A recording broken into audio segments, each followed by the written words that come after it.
For Passover. Basically, God was hoping we'd just pass over and then say a word.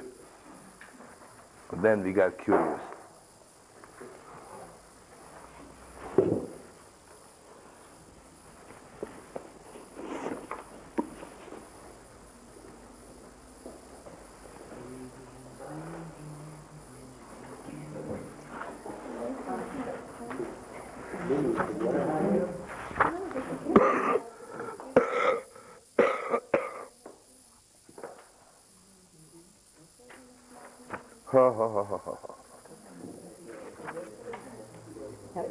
Did you tell him what we prepared? Okay, so just to at least know what we worked on was the Sod Yesharim on the four cups. We had just started to get to the four Banim. With the four brothers. When the of us all just came in. So Brother, you give me the shivers.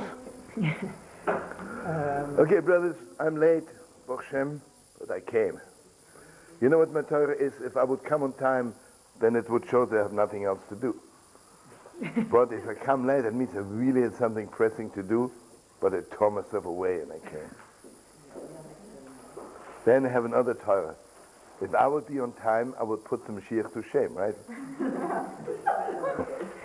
So who am I to put the brother Messiah to shame? Maybe that's what he's waiting for. I'm sorry, what? Maybe that's what he's waiting for. Put the same so he'll come. That's a good idea, you know. When do I go out? Or maybe he's waiting for you to come on time. Because Brother Shlomo can be back in here too. Yeah, those folks give me new ideas. Let me see if I'm emotionally ready for that. Okay? Okay, there's one Torah that we have to learn fast, and then we go there. Because all the rabbis are the tzaddikim, including all the brothers and sisters. You know, when we sit in the sukkah, we don't begin the sukkah by our children asking us why we're sitting in the sukkah, then I start telling the story. Even on Purim, it doesn't begin. My children ask, well, what's the big yontif? I say, tell the story of Purim. Right? Why is Pesach? Why do you ask? Why does it begin with asking? Okay, I'm not going to learn the whole Torah, every word, although it's the deepest. Because we learned it once with Stovit, I'm sure you remember all those questions. Some have answered, some have not, some you are permitted to ask. But I just want to give you in a nutshell. Come on, Shuvah. Imagine, suddenly, let's say me or Dovital, somebody would come in and say, in the name of the United Nations, we want to give you a prize for being the greatest genius in the world. You know, let's assume, right? I say, you're crazy, which knows. Why me? Were you crazy or something? Why suddenly, you know? Why do I ask that? Because the whole thing is beyond me, right? I'm a Yidden, right? I'm a simple Yidden. What's suddenly, you know? God. You know, anything which is within the four walls of normality, I'm not asking, right? Someone will come and listen, I have a telegram for you. Why not? Someone says, I want to give you $100. Sure, I'll take it. I'll buy the shoe, you know, but it didn't happen yet, but let's assume it would, right? Someone will come and give me $10 million. I'll start asking questions, right? So the deepest Torah is, from all the rabbis, that the light of the night of Pesach is completely beyond us. All the holidays, whatever it is, it's a little bit, I didn't say hello to this holy brother yet. Hey, I didn't recognize you. How are you? You know, I know this holy brother since he's a little boy, you know. You're becoming so big, you're looking like the biggest rebbe in the world, you know. Thank you so much for coming. You hear, friends? And here just one more very deep note. The Zohar Kodesh says there are two questions. There is mi bora ele, and there is ma nishtana. See, when I say me, someone knock on my door. I say, me means, who are you, right? That I can ask. I can ask God and he'll maybe even answer. Ma means, what are you? Ma nishtana, right? To ask God, what are you? That is beyond us. But the night of Pesach, what is shining into us? And here is the deepest Torah. What is basically the avoider of Yidden? The avoider of Yidden is that we are always connected to that which is higher. Okay, let's start with the L'chaim, L'chaim, L'chaim, L'chaim, L'chaim.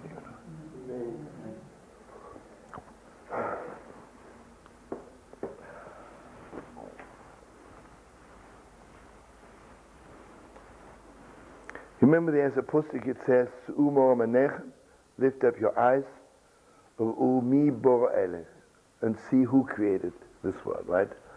That means there is the answer in this world, right? Means if I have open eyes, now I shall look around, it's clear to me there's one God, right? You know, just imagine you stand by the ocean, you see, look around, it's clear to you, it didn't create itself, right?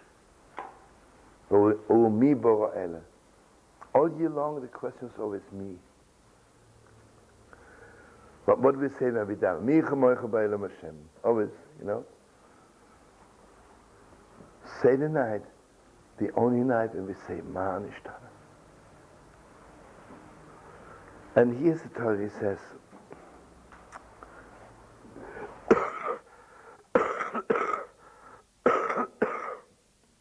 if you have those things, it's on page 20.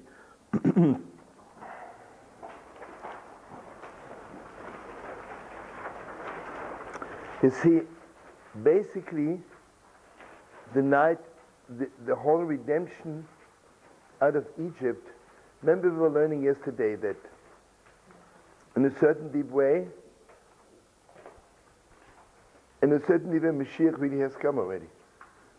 Because the redemption of Mashiach is already, it's a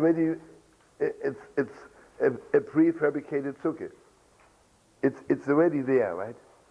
We just have to finish it, right? But it's already in the making, right? It's not something which completely out of reach, right? Because if it would be out of reach, we couldn't bring him. If it's for us to bring Mashiach, that means it's already part of the world, right? It's not somewhere in Olam Atzilis where we don't know where it is. It's already part of the world, right?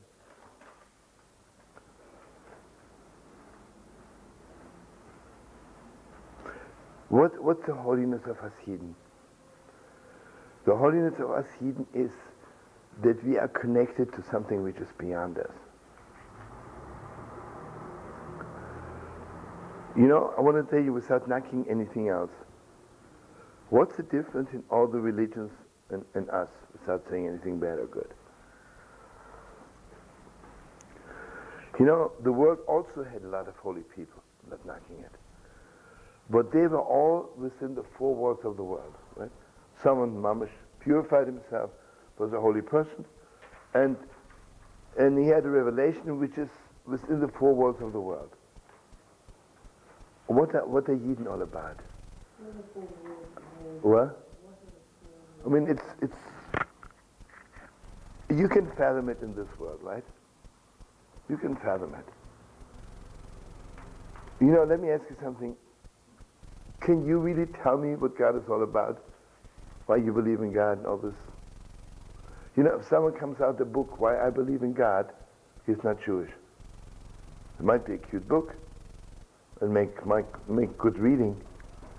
Why didn't Moshe Rabbeinu come down with a book for I believe in God? To prove the existence of God. And I want you to know, my money is only in Moreh Nevuchim, the Heilige Ben Yisroel said, because in his time, people were so drowning in philosophy that he had to answer them. But basically, hello Stephen and Sylvia. I'll tell you something. I imagine I walk up to a girl and say, I love you very much. And she'll say to me, can you prove it?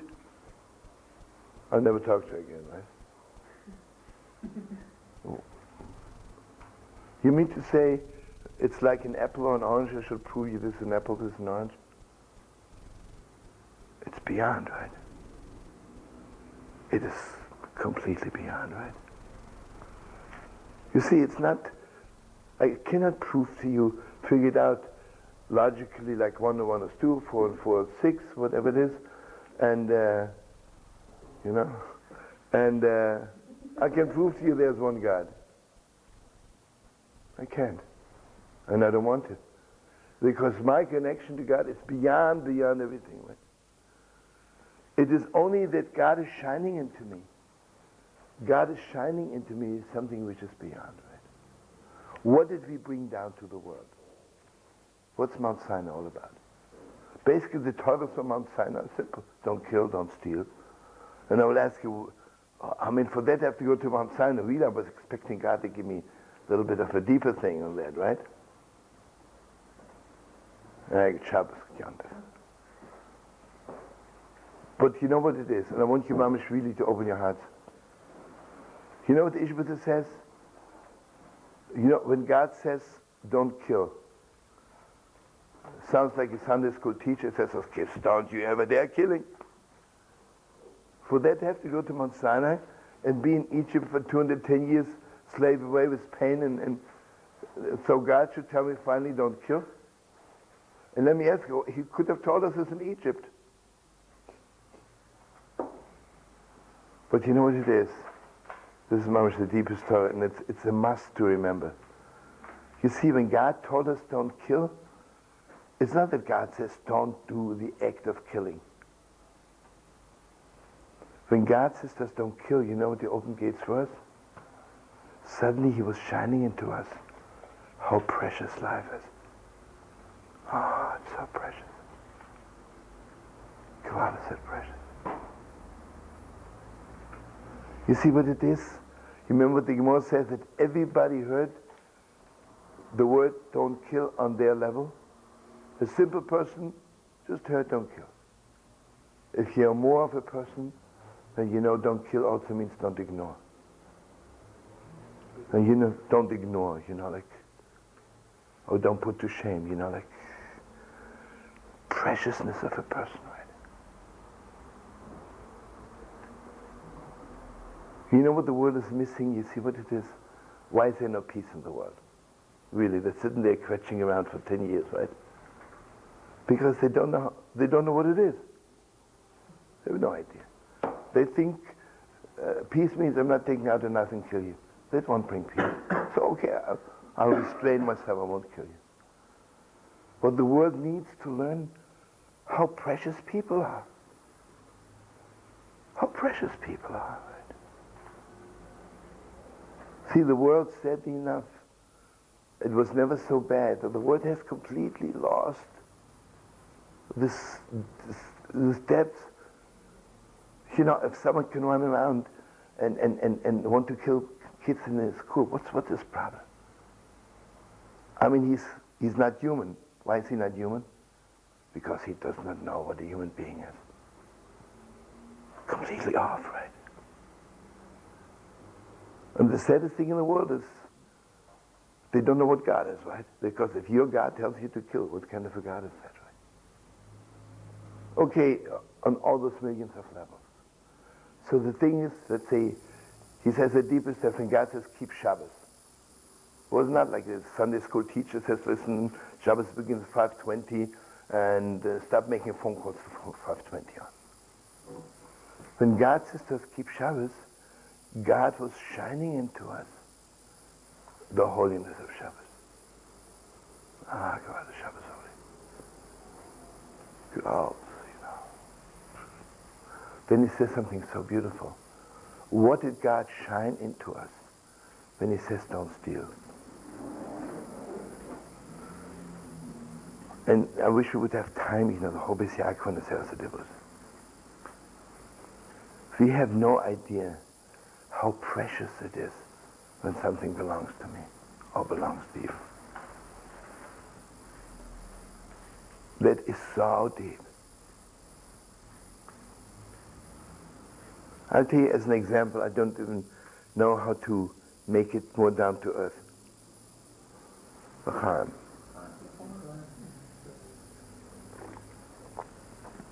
Tell you.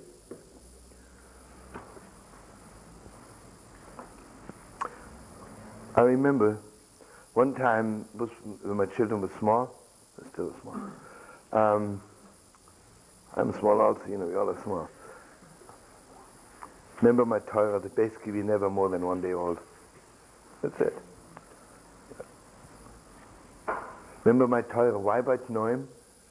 When you get engaged, Chos and Kala don't do anything, it's just someone has to stand behind them. Because what is the closest you can get to a person? When you really love somebody. When you really love somebody, then it's clear to you they are still 1 day old. Right? It's still what? 1 day old. So you're 1 day old, you're not old enough yet to write Noim, to decide whom you should marry, right? So people have to stand behind them, right? Like they are making the shidduch, right? Because Chos and Kala are so close. The beginning is, are you close enough to this person to tell them, you know, I have to tell you something, I'm only 1 day old. It's the deepest, you know.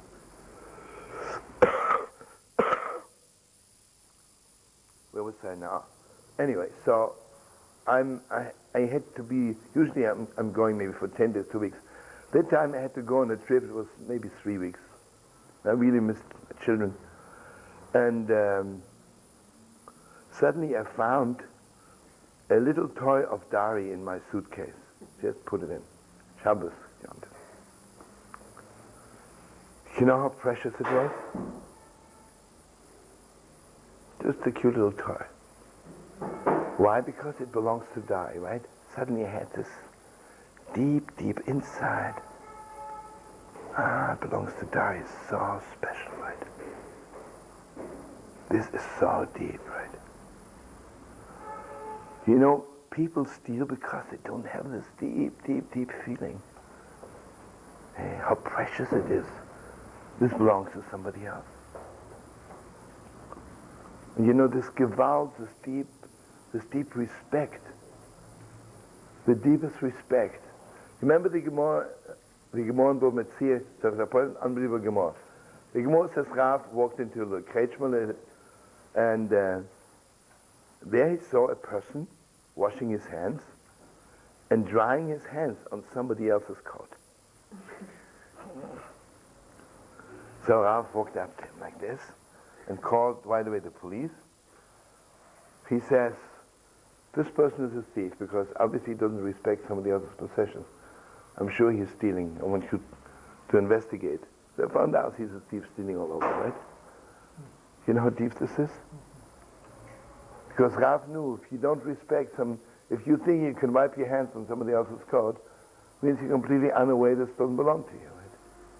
Or you don't care when it belongs to somebody else.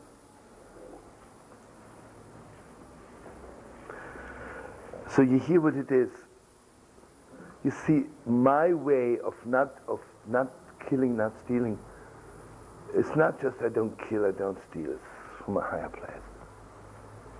But this is still, I can fathom it. My getting out of Egypt, that means I'm completely, really out of this world. I'm completely out of even not only bad things in this world, even from the highest revelation. You see, what God wants us, not to be good or holy the way you can reach as a human being in this world. For that, you don't have to get out of Egypt. When God took us out of Egypt, what was shining into us, mamish, Nishtana, right? What was shining into us, mamish, the deepest depth. And I still cannot fathom it, right? And it's not meant to be fathomed logically, because God doesn't want you to bring it down and profane it. And you see, when you know the Haggadah, I don't answer. I don't know. But Gewalt, the way I don't know. So deep, right? Gewalt, oh, it's the deepest. You see, the moment I write a book on God, I'm the complete profanation of God, right? I think I shared with you once, I was invited by this great rabbi, Rebbe, and for a half hour he was telling us how special his wife is. So I said to the person next to me, I could swear they're getting divorced in a few weeks. Because if you can talk for a half hour about your wife, that means the beyond you is already not there anymore, right? If you really love somebody very much, it's this Nishtana, right? It's beyond connection, right? You know, the wedding begins that yet you cover the face of the bride. Learning it last night a little bit. Just start from beyond, right? Why is God calling out 40 days before you're born? Because the relationship is always beyond. So this is Ishbitze. Now for 2 minutes I want to learn Rab Nachman. It's just good to know what Rab Nachman says. If you don't mind. No? You don't mind? What? Checking out this Brother Nachman. I want you to know something else without saying anything bad. For me, if someone talks about Rab Nachman as Nachman, he's off. What do you mean Nachman? You know what Reb means? I don't know, I'm sure you do know, but maybe not. You know what Rebbe means? Rebbe comes from, it's a combination of two words. The term from Triska Magid. Rebbe, remember?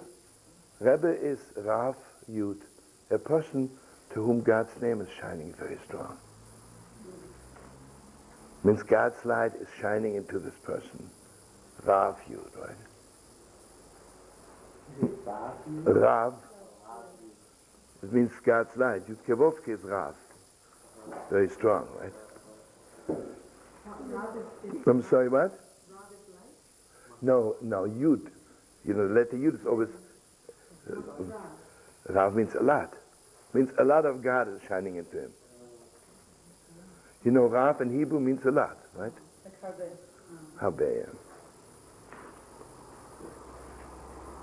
But you know what I mean to say?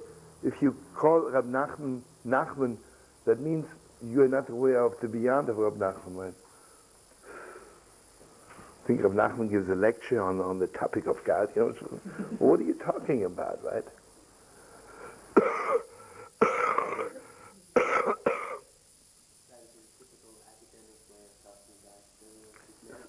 But you know, you don't talk academic about. Can I have an apology Yeah? for that? No, you know. I understand. I'm nothing against those people. Like the Baal Shem Tov says, if you make panosa from it, you know, like. This is a good story to remember. Really, it's a must. Listen to me. You know, the Heilige Baal Shem Tov did not. You know, everybody wants to know, was the Baal Shem Tov a Kabbalist? What was the difference of Baal Shem Tov from the Kabbalists before him? The Baal Shem Tov, the Kabbalists before were, you know, someone asked me, are you permitted to study Kabbalah? You know, which is the biggest joke in the world. What are you going to learn? A little paperback book on Kabbalah? You can learn it day and night. This is not the Kabbalah we're talking about, right? It's a joke, right? An intensive Kabbalah weekend, you know, it's a joke, right? It's not even a joke, it's less than a joke, right? The great Kabbalists, they mamish knew the combination of God's names, and they really had power to do something, right? So there was this great Kabbalist, whenever any sickness in the world, he would give them a Kameah, you know, and who would write down this combination of God's names and would cure them. And it was for real.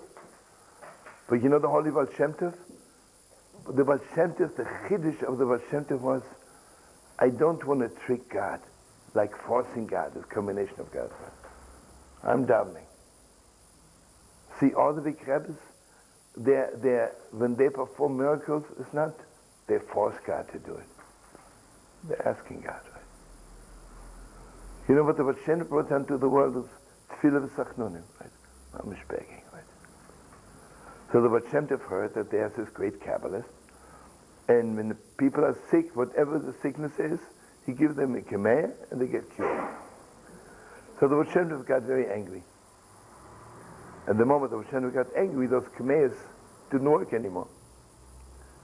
And then someone comes to him and says, you know, this Kabbalist never has his parnosa, you know. That's how he makes a livelihood. When people are sick, they come to him, he gives them a kemeh and he cures them. So the Baal Shem Tov says, Rabbeinu Shlomo, the master of the world, someone has parnosa, you know, let it help, you know. So the same thing, someone calls God Nachman, and he makes parnosa from it. It's okay with me.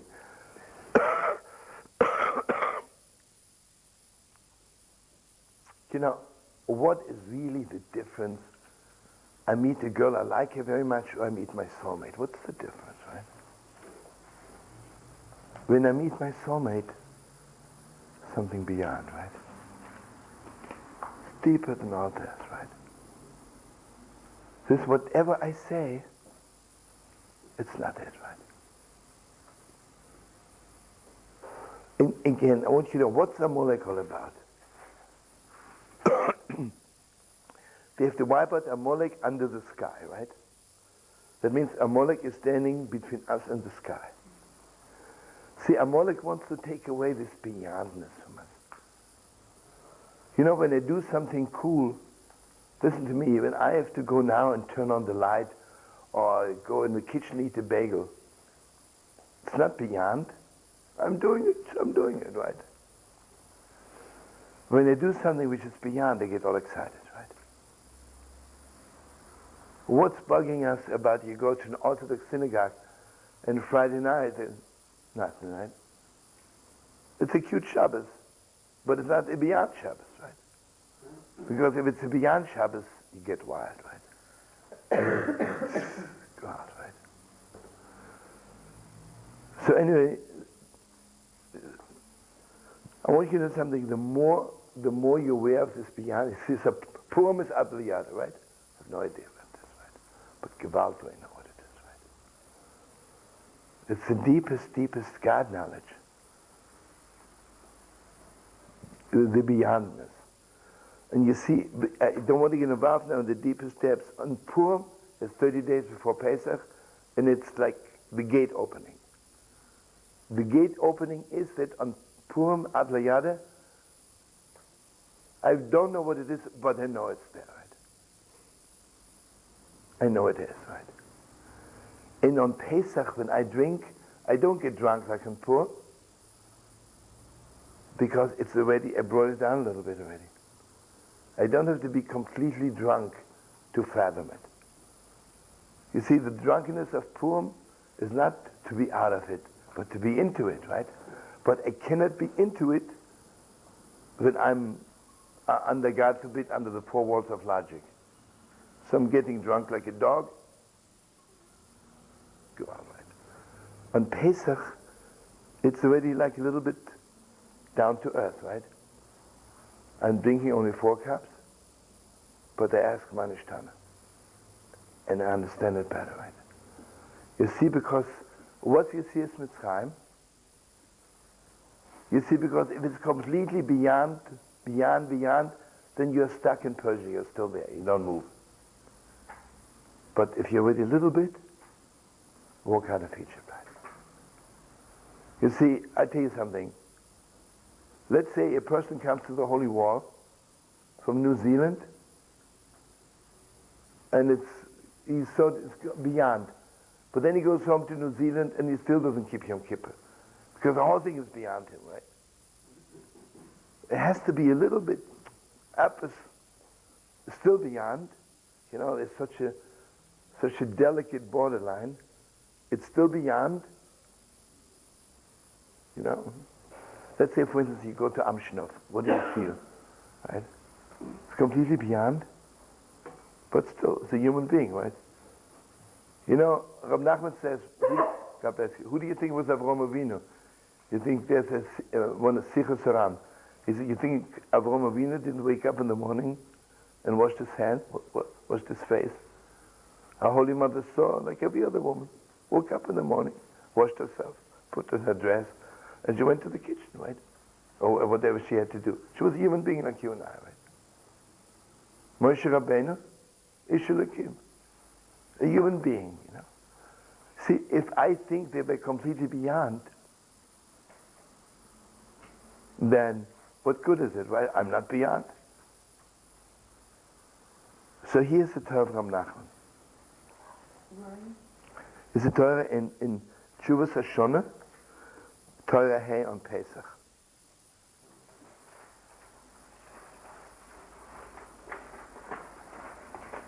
Rabbi, I just want to say there's a story here about the, this is from the Shem Yishmael, about Reb Simcha Bunim, that he bought a especially big cup for the Arakosot.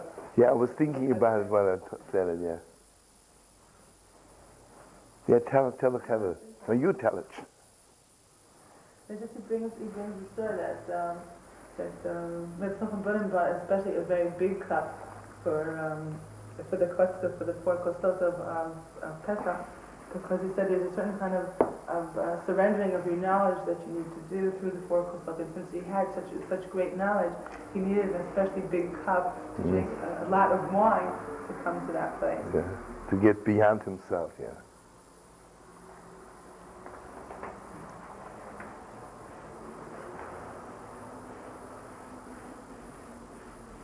This is also the Gewalt of Rab Nachman.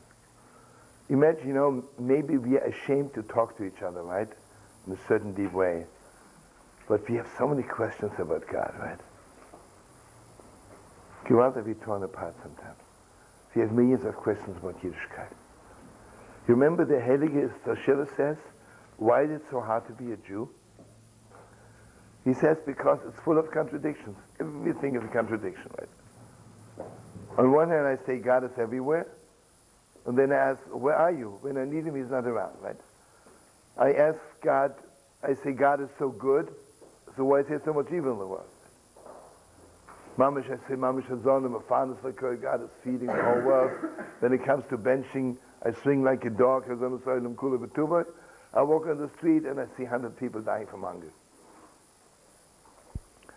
So he said, you need very strong kishkis to be a Yid.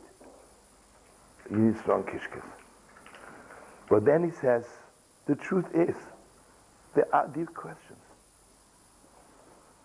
And before you go out of Egypt, before you become a Yid, there has to be a great light shining which takes you out from all the questions.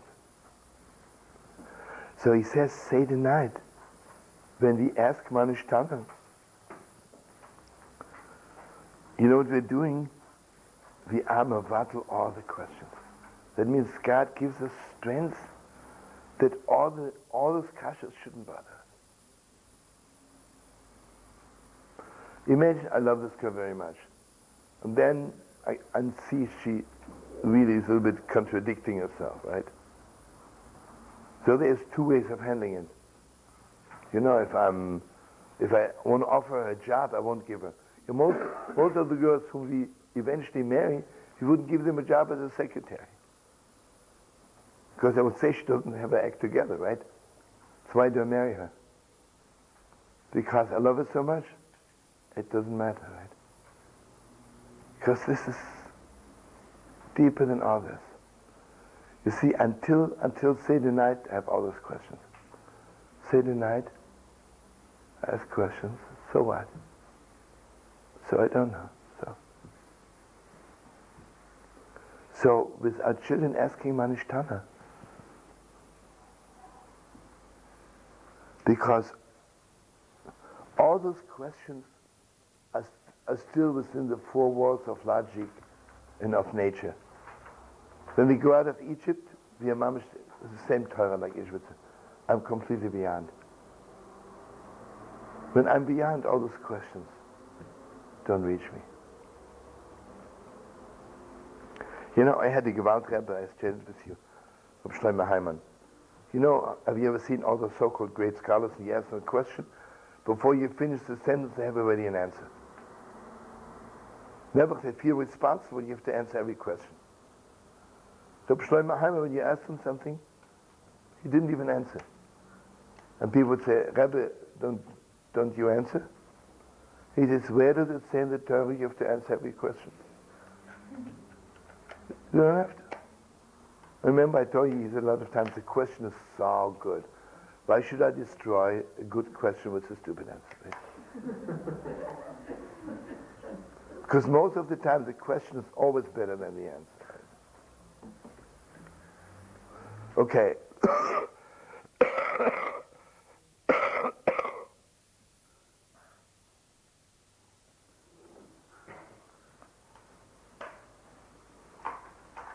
Okay, now one more thing. What is really called a miracle? This is good to remember.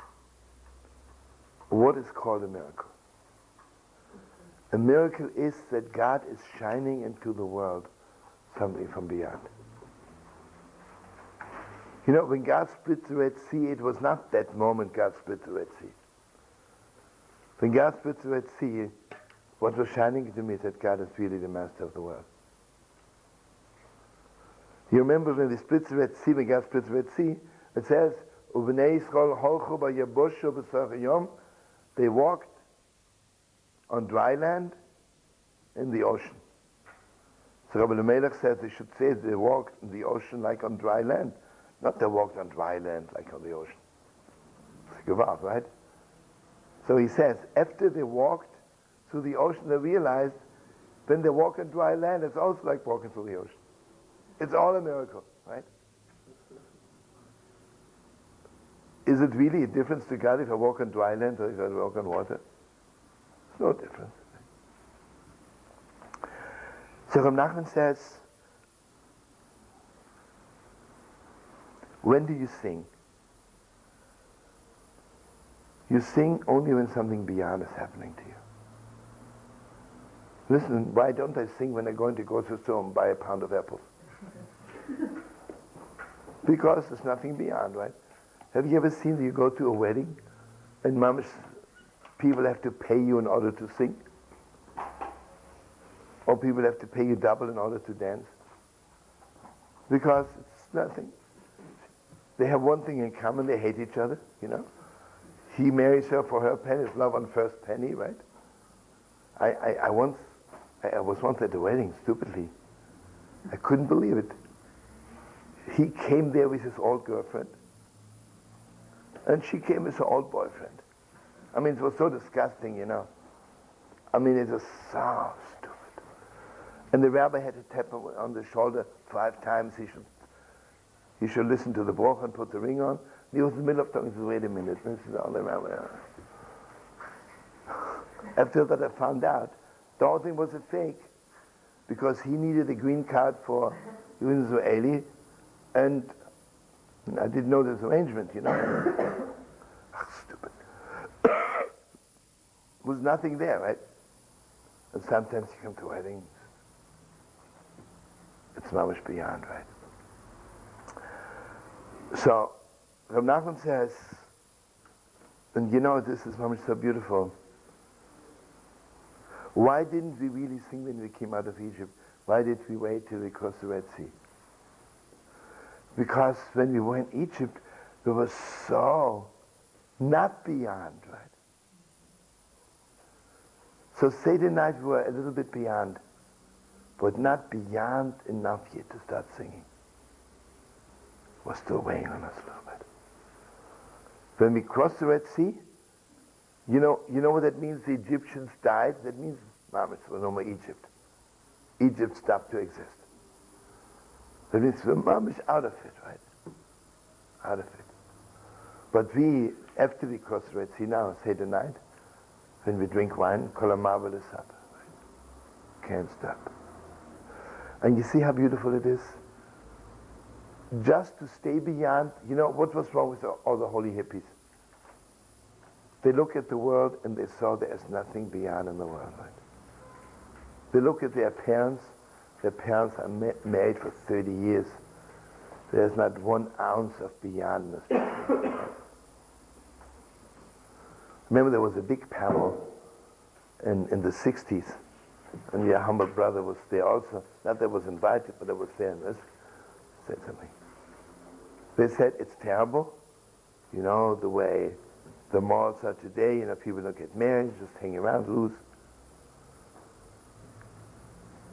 Then they asked me, I said something, I said, I have to tell you the sad truth. I think those kids are gewalt. They are paving the way for a new kind of relationship. Because they realize that just husband and wife for 30 years living in the same house, there's nothing between them.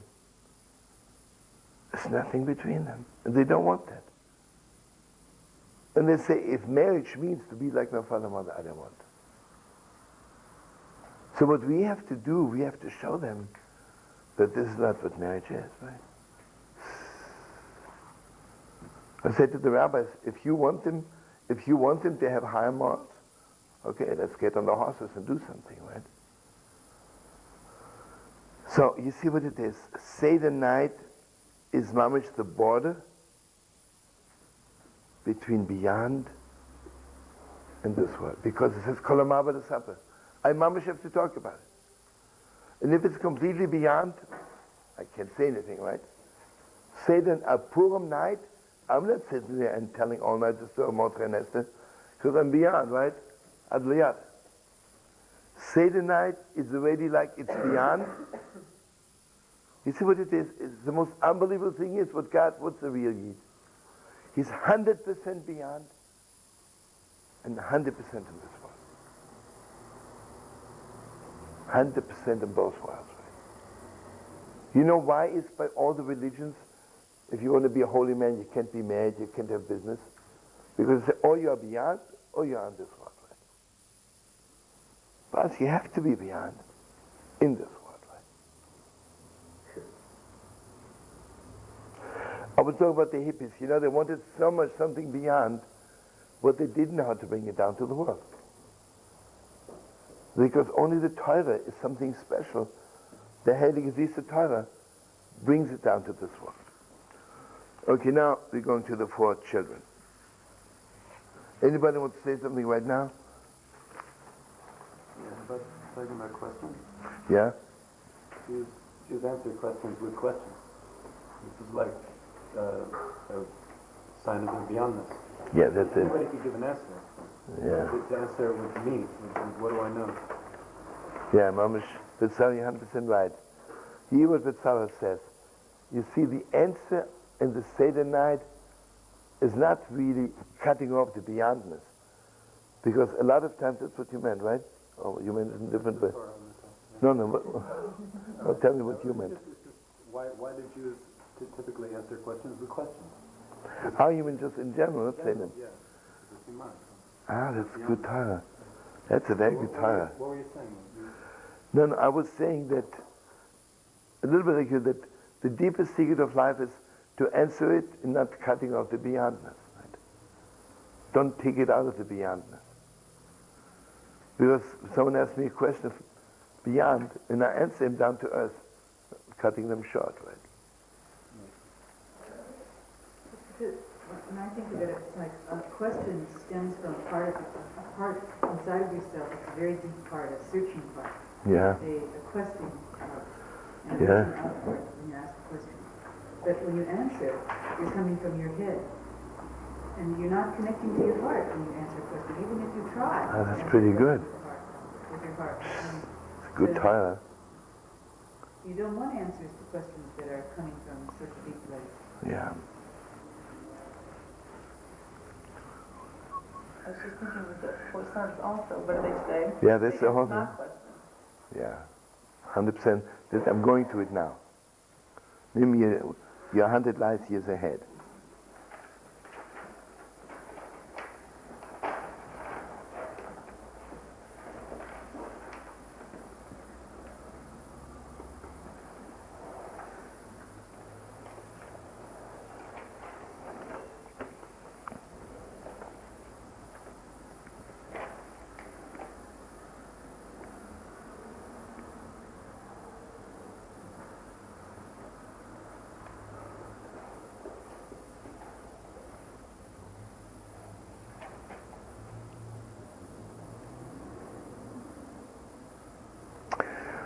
You know, before we even start this, why is on Pesach we need new vessels? I cannot use chomerstic vessels, right? Because the light which is shining on Pesach, I have no vessels.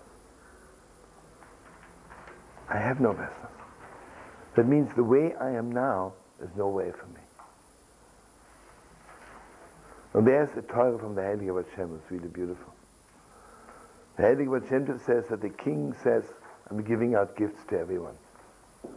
And here comes the poor man, he doesn't even have hands to take the gifts. Right? So the king has most rachmanos on this person. He says, not only I'll give him gifts, I'll give him hands also. So he said the night they're coming before God with Rabbi Shem. I don't even have hands. I don't even have vessels for you. So Mamash Rabbi Shem gives us new vessels. Hopefully. Okay, let me ask you something. Why does it take so long from getting out of Egypt till Mashiach's coming? And I'm sure it's clear to you the whole time, you know, this is one long process. The process of redemption begins Seder night, and Ishbita says basically in that redemption, Mashiach was already in there.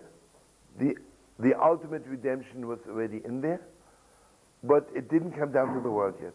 It was still a little bit beyond. What was missing?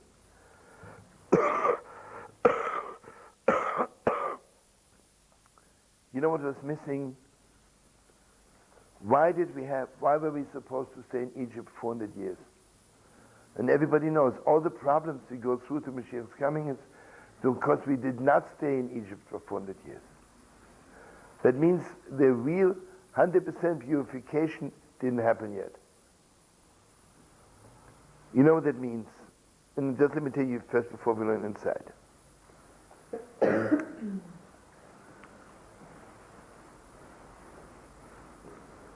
This is the deepest depth. Our inside was purified. Our inside was purified. But the vessels weren't purified yet. The outside of us. You know, it is so deep, you know. Sometimes you meet a very religious Jew, right? An embassy Yid like the Amshnover. All the rabbis. The inside is completely purified, and the outside, their vessels are also purified. Then you can meet a person, maybe their vessels are purified, but you can smell the inside's not purified yet. And then you meet, let's say, a non-religious person, and their vessels are not so purified, right? Well, they're inside, you know, inside. Give out, right? Today, you know, sometimes I have the privilege, I'm sure you too in different ways, travel all over the world. I meet people all over the world. You know, their insides, not much purified. Not much purified. Inside. Okay, why did God take us out from Egypt? Whatever it is. That means God, if you remember, what means God was jumping? He jumped over the vessels. God jumped over the outside of us. Means God looked into the inside and disregarded the outside.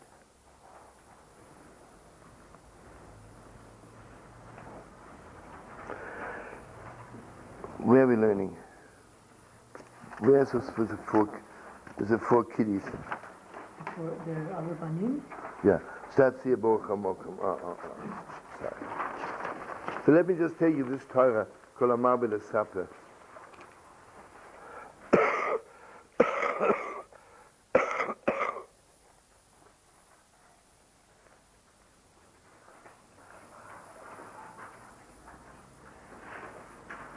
What happened? Let me just, no, it's okay. Let me first finish. It's okay, Mama. Stop it when you go out. I never had so much tea in my lap, brother.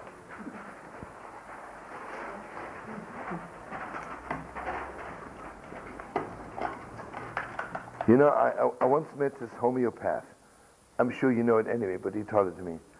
What's the difference between a medical doctor and a homeopath? A medical doctor works from outside to inside. A homeopath works from inside to outside. That's what he told me. Sure, it's true. You see, Pesach, Shavuos is already outside stuff. God tells me exactly what to do, what to eat, when to wash Negelwasser, when to keep Shabbos. Pesach is before Matan Torah. All of Pesach is inside stuff. Mamish inside. And you know what it is?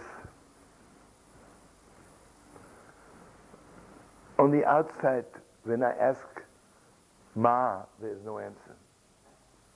Because it's so much of an inside question that I cannot come with an outside answer. And I have no words on the inside, right? I just know the question, right? But you know what we're learning on Seder night? You look at the outside of your 4 children.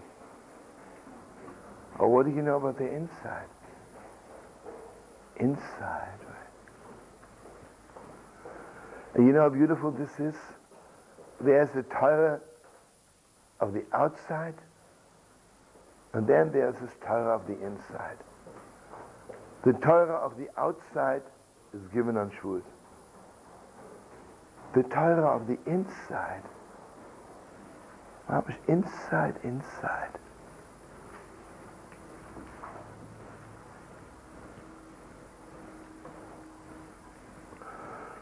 And again, also I want you to know something very special.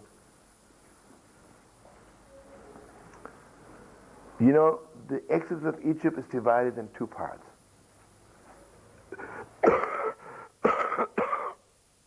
The night part and the morning part. In the morning, all of Israel went out. At night, actually it was just me and my family. Saturday night, I'm sitting with my family, right? I'm still in Egypt, and Pharaoh didn't tell me yet to leave, but I'm already going out. I'm not in Egypt anymore. What's the beginning of redemption? The inside redemption has nothing to do with Egypt, right? That's my problem. If my inside is a slave to Pharaoh, it's not Pharaoh's fault, it's my own stupidity, right? I think he's my master. And also, you know, Seder night, I want you to know something. If I want to tell something very deep to somebody, I cannot tell it during the day. Why is the beginning of Yetzias Mitzrayim that we have to count after the moon? Remember the Torah, it's very important to know that the sun is the outside light of the world and the moon is the inside. Why are we Mekadesh the Levona when it's just 1 point? You know, when you can say long Torahs on something, it's not that deep. Remember, maybe I remember, I think I told you. The Alter Rebbe, the Balatanya, would say Torahs takes exactly 5 minutes, 6 minutes. His son, the Middle Rebbe, would talk Torahs for 10 hours sometimes. So the young Chassidim thought, you know, he's much bigger than his father. Because his father says Torah 5, 6 minutes. And the Middle Rebbe says Torah for 10 hours. Then the old Chassidim says, you don't understand. The Alter Rebbe is so close that it's a miracle he can talk about it for 6 minutes. Middle Rebbe can talk for 10 hours.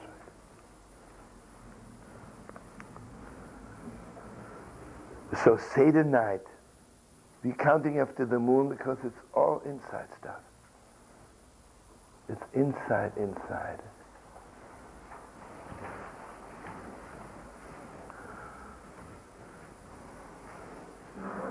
Okay, I'm learning now from page 27. I remember once you taught that when people are so close, they can't even speak in full sentences. Yeah, that's it, yeah. Can't be, just the word. Brother.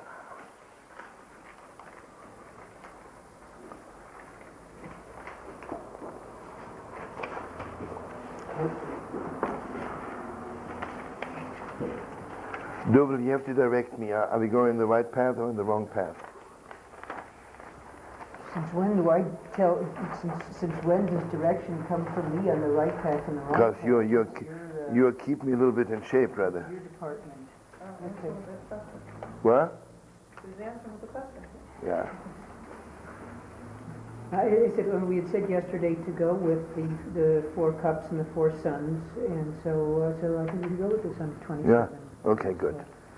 Have no choice. No trivia. Wait 1 second.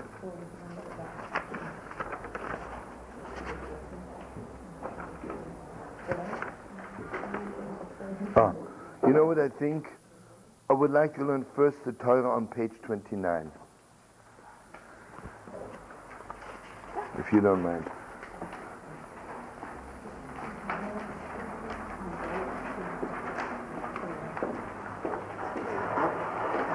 No.